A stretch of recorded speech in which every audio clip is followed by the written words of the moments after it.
오늘은 제 나름대로 10배 이상 갈 주식을 찾는 방법에 대해서 여러분들께 공유를 드리고, 이거는 어디까지는 저의 주관적인 관점이니까 여러분들은 그냥 참고용으로 그냥 재밌게 시청해 주셨으면 좋겠어요. 그리고 혹시 제 방법이 괜찮다 하면 본인도 이런 방식에 의해서 주식을 찾아보는 것도 좋은 방법이지 않을까 생각이 듭니다. 일단 제가 한번 이제 정리를 해봤더니 총 8가지 정도 저만의 이제 기준이 생긴 것 같아요. 그래서 이것을 하나하나 설명을 드려보도록 하겠습니다.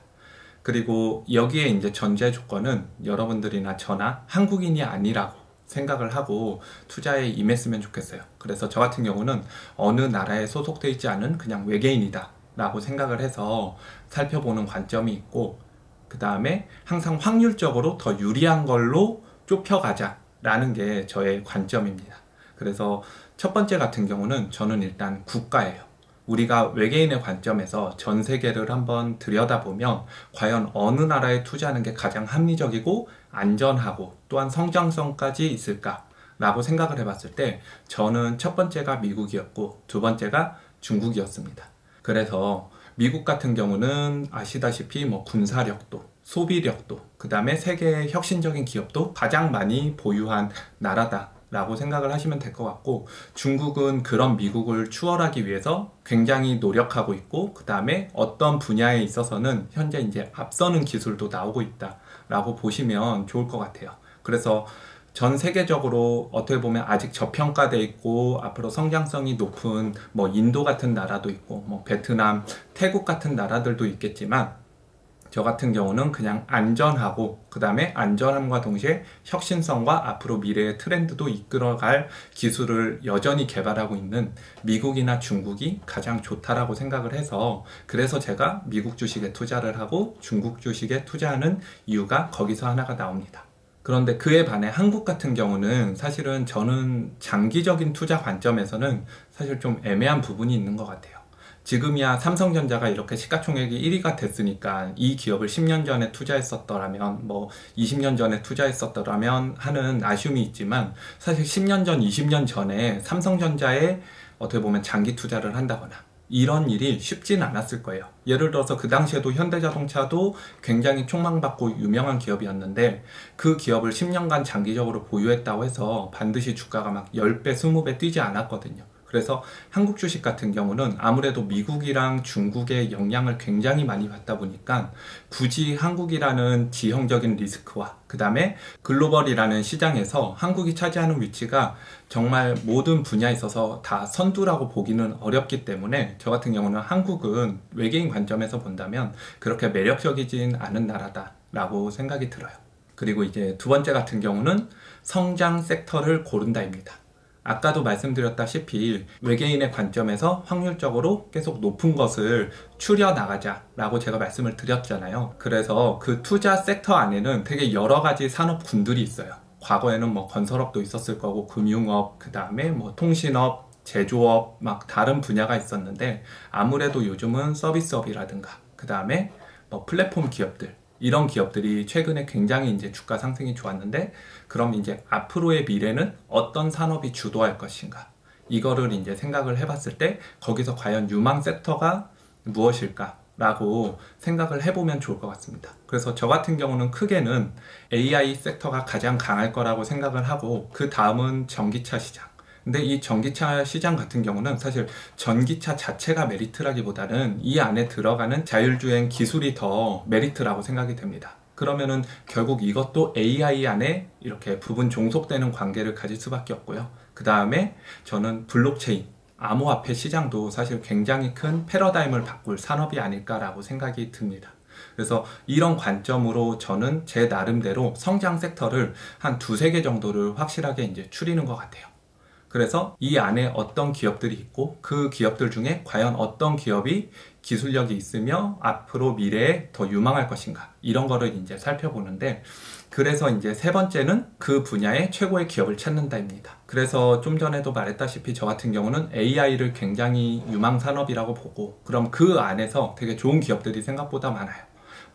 전기차 시장, 그 다음에 아까 말했던 블록체인이나 암호화폐 시장, 여기 안에서도 지금 선점하고 있는 기업들이 있는데 일단 예를 들어서 말이 길어질 것 같기 때문에 한 분야인 AI만 놓고 본다면 구글, 뭐 아마존, 애플, 페이스북 이런 기업들이 다 AI 시장에 뛰어들고 있고 그 다음에 전기차를 만드는 테슬라도 AI 시장에 뛰어들었다고 해도 틀린 말은 아니에요. 그래서 AI 시장은 지금 여기저기서 많은 기업들이 선점하려고 노력하는 시장들이고 그럼 이 기업들 중에 하나를 또 투자하는 방법도 있고 그 다음에 이후에 제가 이제 나열하는 방법들 중에는 사실 지금 나열한 기준에는 저는 맞는 기업은 없는 것 같아요. 그래서 AI 기업 아니면은 뭐 암호화폐, 뭐 블록체인 기업들 중에서 정말 잘하는 기업들이 어느 기업들이 있나 이런 거를 좀 살펴보면 더 확률적으로 계속 좁혀나가는데 유리하지 않나 라고 생각이 듭니다.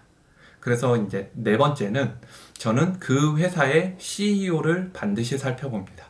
그래서 CEO가 어떤 사람인지 확인할 방법은 우리가 대면을 하지 않기 때문에 어떤 사람인지 알기는 쉽지 않아요. 근데 CEO를 은근히 알아보는 방법이 저는 어떤 부분을 확인을 하냐면 첫 번째로 그 CEO의 출신 배경을 봅니다. 일단 첫 번째로 가장 쉽게 찾아볼 수 있는 건 그 회사 대표의 출신 대학들 이거를 살펴보면 되는데 실제로 지금 시가총액 1위부터 10위까지에 있는 기업들의 대부분의 창업자 내지 CEO들은 미국의 굉장히 유명한 대학 뭐 아이비리그라든가 뭐 스탠퍼드 대학 이런 대학들의 출신들이 굉장히 많고요. 저는 이런 출신 대학이 굉장히 중요하다고 생각하는 이유 중에 하나는 출신 대학을 통해서 그 사람이 얼마나 명석한 두뇌를 가졌는가를 판단할 수 있는 기준이 되기도 함과 동시에 사실 그 대학 출신들의 동문, 동기 이런 분들의 인적 네트워크를 활용해서 더 좋은 성과를 내기도 훨씬 수월하다라고 생각이 듭니다. 그래서 출신 대학을 또 중요하게 보는 것도 있고 두 번째로는 그 사람의 히스토리를 보려고 노력을 많이 하는 것 같아요. 일례로 만약에 주커버그 같은 경우 이미 소셜 네트워크라는 영화를 통해 그 사람이 어떤 사람인지 대략 가늠이 되고 또 그 사람이 얼마나 미국에서 이미 영향력이 있는지 이런 것도 사실 판단할 수 있는 근거가 되고 일론 머스크 같은 경우도 예전에 아이언맨의 뭐 실제 모델이다 라는 썰이 되게 많이 있었잖아요. 그러니까 이런 것들을 통해서 아, 이 사람은 이미 유명하구나. 이 사람은 이미 대중적인 인지도가 있구나. 이 사람은 이미 뛰어난 천재, 뛰어난 CEO라고 인정하고 있구나를 살펴볼 수 있을 것 같습니다. 그 다음에 다섯 번째 같은 경우는 그 CEO의 꿈과 비전 그리고 말을 자세하게 들어본다입니다. 사실은 말이라는 게 저는 굉장히 중요하다고 생각하는데 같은 말을 해도 설득이 되는 사람이 있고 같은 말을 해도 신뢰가 안 가는 사람이 있어요. 근데 일론 머스크 같은 경우는 예전에 사기꾼 소리도 많이 듣고 뭐 별별 얘기를 많이 했지만 그 사람의 꿈이 워낙 컸고 그 사람이 꿈꾸는 비전 이런 것들이 저는 대중에게 충분히 전달이 됐다고 생각을 합니다. 그렇기 때문에 많은 사람들이 그 사람을 지지하고 투자해줬다라고도 생각을 해요. 이런 식으로 CEO가 얼마나 크고 원대한 꿈을 가졌는가 저는 이게 굉장히 중요하다고 생각하고 주식은 어떻게 보면 미래를 사는 투자라고 생각을 해요. 그렇기 때문에 이 CEO의 꿈이 과연 얼마나 크고 꿈의 가치가 얼마로 환산이 될지가 측량이 안 될수록 위에 상방이 열려 있다라고 생각을 하기 때문에 저는 CEO의 비전 CEO의 꿈 이런 것들이 굉장히 중요하다고 생각을 합니다. 그리고 여섯 번째 같은 경우는 매년 매출액이 성장 중이어야 한다 라는 점인데 이 부분도 많은 분들이 어떤 분들은 재무제표를 반드시 모두 다 살펴봐야 한다 라고 이야기를 하는 경우도 있지만 사실은 최근에 이런 트렌드라든가 최근에 기업들이 성공하는 모습을 보면 생각보다 재무제표의 영향보다는 매출액의 영향을 많이 받는 경우가 있는 것 같아요. 그래서 저는 일단 매출액만큼은 매년 꾸준히 우상향하는 기업이어야 된다라는 게 제가 재무제표 중에 가장 중요하게 생각하는 부분이고 거기에 이익이 얼마나 개선되고 있는가 정도만 저는 좀 확인을 하는 편인 것 같아요. 일단 매출액은 꾸준히 우상향해야 된다라는 조건이 저의 기준이고 일곱 번째 같은 경우는 회사가 주식시장에 상장한 지 얼마 안 됐으면 좋겠어요. 뭐 제 기준에는 5년 이내의 기업이 적당하다라고 생각이 드는데 그렇거나 아니면은 실제 지금 매물대 매집 구간이 굉장히 집중적으로 모이고 있는 구간일 때 저는 진입해야 된다라고 생각을 합니다. 제가 전에 영상 중에 조금 호불호가 갈렸던 영상이 테슬라 주주에서 팔란티어 주주로 갈아탄 이유 라는 주제로 제가 이야기했던 적이 있었어요. 근데 제가 테슬라를 안 좋게 생각하는 게 아니고 이미 매물대가 그 차트에 보시면 굉장히 아래 구간에 형성이 되어 있습니다. 그러니까 누군가는 이미 거기에 자리를 잡고 딱 진을 치고 있는데 저는 그 구간에 못하고 이미 올랐을 때 남들도 좋다 할 때 들어가는 건 난 조금 의미가 없지 않나 라는 관점에서 말씀드린 적이 있었는데, 그런 관점에서 저는 IPO가 한지 그렇게 오래되지 않고 이미 앞서 말한 기준에 의해 되게 좋은 기업을 찾았다면 미리 선점해서 거기에 딱 말뚝을 박아놔야 된다. 이게 저의 생각이고, 이런 기업이 어떻게 보면 아직까지 저평가돼 있고 충분히 성장성도 있기 때문에 저평가 우량주 기준에 맞지 않나 라고 생각이 듭니다. 앞서 말했던 AI 분야에서 이미 선두를 달리고 있는 구글이라든가 테슬라라든가 아마존, 이런 기업들은 사실은 좋은 기업은 맞는데 이미 나도 좋다고 생각하는 게 아니고 모두가 좋다라고 생각을 하기 때문에 망하지는 않겠지만 수익성도 그렇게 좋진 않다라고 저는 생각은 해요. 그렇지만 아직 남들이 발견하지 못했을 때 내가 위와 같은 기준에 의해서 찾은 기업은 저렴한 가격에 말뚝을 박을 수 있는 좋은 기회다 라고 생각이 들어서 저는 이런 기업을 찾기 위해 좀 더 노력을 하는 것 같습니다.